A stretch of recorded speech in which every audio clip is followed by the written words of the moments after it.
शल्य की विदाई तथा कौरव और पांडवों के सैन्य संग्रह का वर्णन। महाराज शल्य कहते हैं, युधिष्ठिर, इस प्रकार इंद्र को अपनी भार्या के सहित कष्ट भोगना पड़ा था और अपने शत्रुओं का वध करने की इच्छा से अज्ञातवास भी करना पड़ा था। अतः यदि तुम्हें द्रौपदी और अपने भाइयों सहित वन में रहकर कष्ट भोगने पड़े हैं, तो उनके लिए तुम रोष न करो। जैसे इंद्र ने वृत्रासुर को मारकर राज्य प्राप्त किया था, उसी प्रकार तुम्हें भी अपना राज्य मिलेगा, तथा जैसे अगस्त्य जी के शाप से नहुष का पतन हुआ था, वैसे ही तुम्हारे शत्रु कर्ण और दुर्योधन आदि का भी नाश हो जाएगा। राजा शल्य के इस प्रकार ढांढस बंधाने पर धर्मात्माओं में श्रेष्ठ युधिष्ठिर ने उनका विधिवत सत्कार किया। इसके पश्चात मद्रराज उनसे अनुमति लेकर अपनी सेना के सहित दुर्योधन के पास चले आए। वैशंपायन जी कहते हैं, राजन, इसके पश्चात यादव महारथी सात्यकी बड़ी भारी चतुरंगिणी सेना लेकर राजा युधिष्ठिर के पास आए। उनकी सेना को भिन्न-भिन्न देशों से आए हुए अनेकों वीर सुशोभित कर रहे थे। परसा, बिंधीपाल, शूल, तोमर, मुदगर, परिग, यष्टि, पाश, तलवार, धनुष और तरह-तरह के चमचमाते हुए बाणों से उनकी सेना एकदम दीप उठी थी।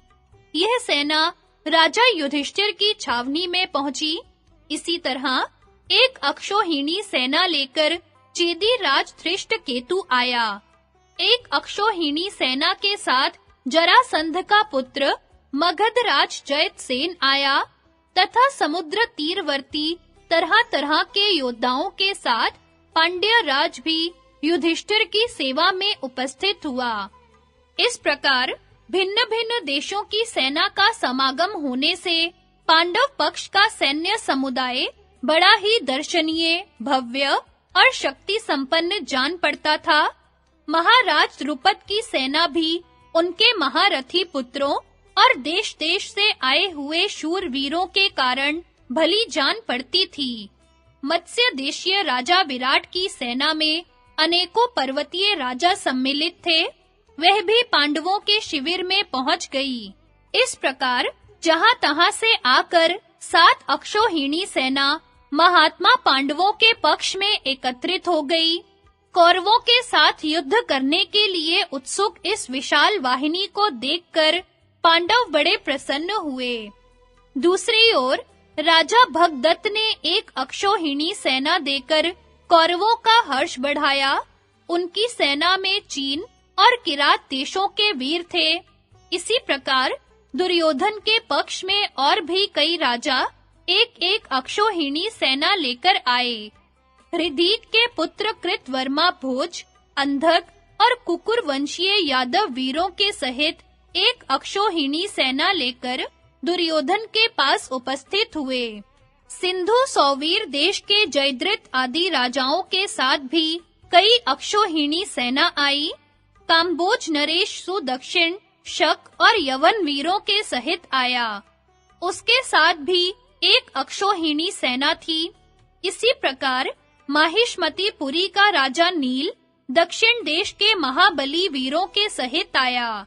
अवंती देश के राजा विंद और अनुविंद भी एक-एक अक्षौहिणी सेना लेकर दुर्योधन की सेवा में उपस्थित हुए। केकय देश के राजा 5 सहोदर भाई थे। उन्होंने भी एक अक्षौहिणी सेना के साथ उपस्थित होकर कुरुराज को प्रसन्न किया। इसके सिवा जहां-तहां से आए हुए अन्य राजाओं की 3 अक्षौहिणी सेना और भी हो गई। इसी प्रकार दुर्योधन के पक्ष में कुल 11 अक्षौहिणी सेना एकत्रित हुई। वह तरह-तरह की ध्वजाओं से सुशोभित और पांडवों से भिड़ने के लिए उत्सुक थी।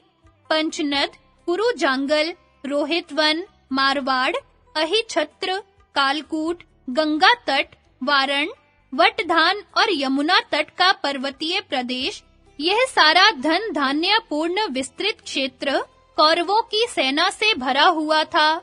महाराज द्रुपद ने अपने जिस पुरोहित को दूत बनाकर भेजा था, उसने इस प्रकार एकत्रित हुई वह कौरव सेना देखी।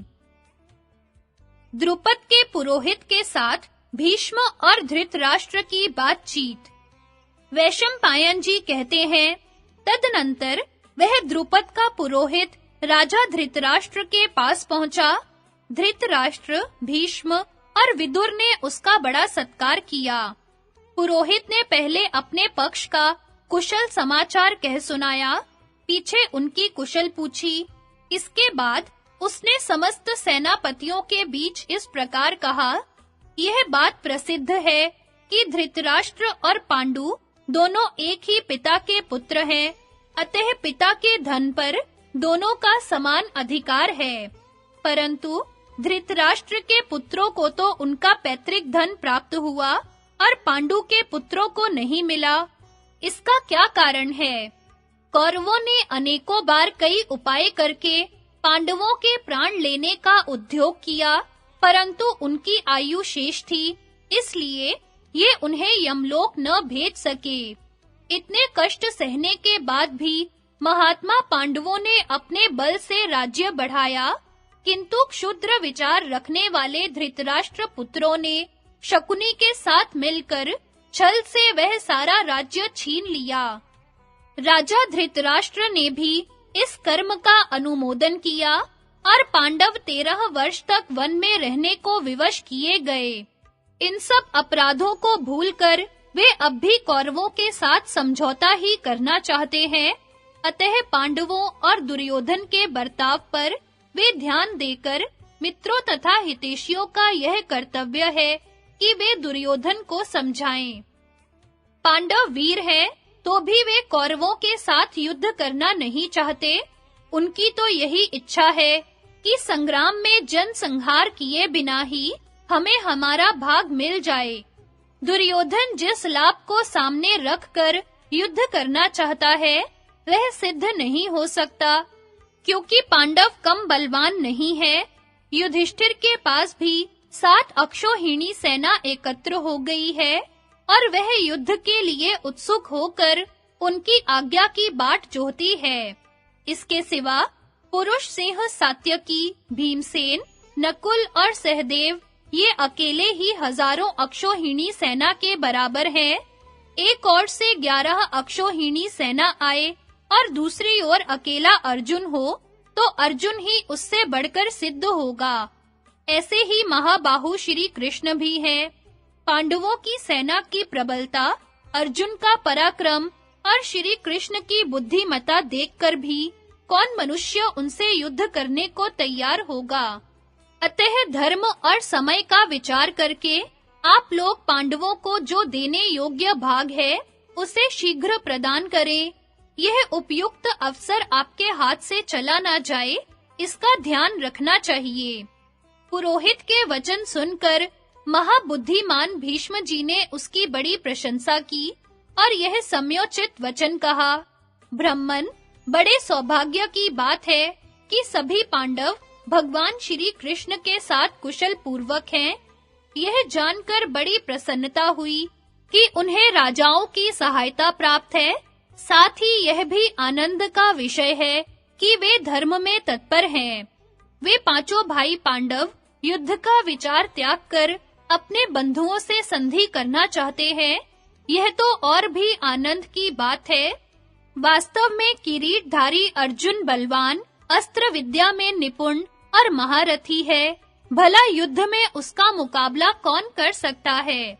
साक्षात इंद्र में भी इतनी ताकत नहीं है, फिर दूसरे धनुषधारियों की तो बात ही क्या है। मेरा तो विश्वास है कि वह तीनों लोकों में एकमात्र समर्थ वीर है। जब भीष्म जी इस प्रकार कह रहे थे, उस समय कर्ण क्रोध में भर गया और धृष्टता पूर्वक उनकी बात काटकर कहने लगा, ब्राह्मण, अर्जुन के पराक्रम की बात किसी से छिपी नहीं है, फिर बारंबार उसे कहने से क्या लाभ। पहले की बात है, शकुनी ने दुर्योधन के लिए जुए में युधिष्ठिर को हराया था।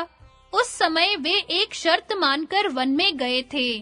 उस शर्त को पूरा किए बिना ही वे मत्स्य तथा पंचाल देश वालों के भरोसे मूर्ख की भांति पैतृक संपत्ति लेना चाहते हैं, परंतु दुर्योधन उनके डर से राज्य का चौथाई भाग भी नहीं दे सकते। यदि वे अपने बाप दादों का राज्य लेना चाहते हैं, तो प्रतिज्ञा के अनुसार नियत समय तक पुनः वन में रहें। यदि धर्म छोड़कर लड़ने पर ही उतारू है, तो इन कौरव वीरों के पास आने पर वे मेरे वचनों को भी भली भांति याद करेंगे। भीष्म जी बोले, राधा पुत्र, मुंह से कहने की क्या आवश्यकता है? एक बार अर्जुन के उस पराक्रम को तो याद कर लो, जबकि विराट नगर के संग्राम में उसने अकेले ही 6 महारथियों को जीत लिया था। तुम्हारा पराक्रम तो उसी समय देखा गया, जबकि अनेकों बार उसके सामने जाकर तुम्हें परास्त होना पड़ा। यदि हम लोग इस ब्राह्मण के कथनानुसार कार्य नहीं करेंगे, तो अवश्य ही युद्ध में पांडवों के हाथ से मरकर हमें धूल फांकनी पड़ेगी। भीष्म के ये वचन सुनकर धृतराष्ट्र ने उनका सम्मान किया और उन्हें प्रसन्न करते हुए कर्ण को डांट कर कहा, भीष्म जी ने जो कहा है, इसी में हमारा और पांडवों का हित है, इसी से जगत का भी कल्याण है। ब्राह्मण देवता, मैं सबके साथ सलाह करके संजय को पांडवों के पास भेजूंगा। अब आप शीघ्र ही लौट जाइए। ऐसा कहकर धृतराष्ट्र ने पुरोहित का सत्कार किया और उन्हें पांडवों के पास भेज दिया।